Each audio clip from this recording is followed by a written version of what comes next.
The second element of fascism that the Trump administration exemplifies is being anti-liberal democracy. Clearly, he tried to steal the 2020 election by finding how many thousand of votes in Georgia, and then literally had his supporters try to overthrow the government on January 6th and undermine the democratic process of America, and then continually say this election was a fraud, this election was a fraud, this election was a fraud, to get conservatives to lose faith in American democracy, even though there was less evidence that 2020 election was a fraud than there is for the 2024 election. He even joked the other day about, oh, maybe we should start a war so there doesn't have to be a 2028 election, so I can just stay in power.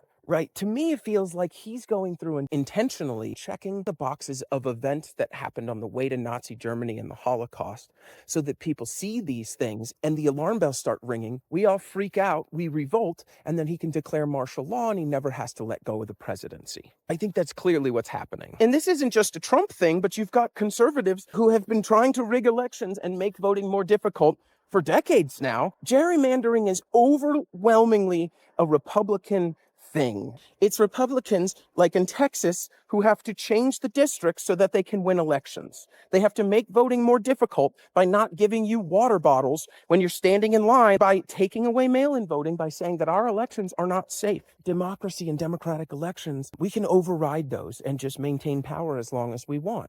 So it would not surprise me at all if it came out that Trump had rigged the 2024 election. More specifically, anti-liberal democracy, right?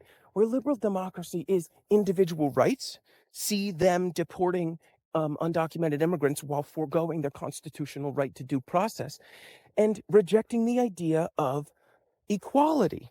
Being anti-DEI is a form of fascism. They reject the idea that there are any systemic disadvantages to any groups in America, because if they were to address that, that would bring non-white Christian men to the same level as white Christian men. And that's equality. They're not against it because they care about qualifications. They're against it because it leads to equality. And fascist regimes are typically anti-equality.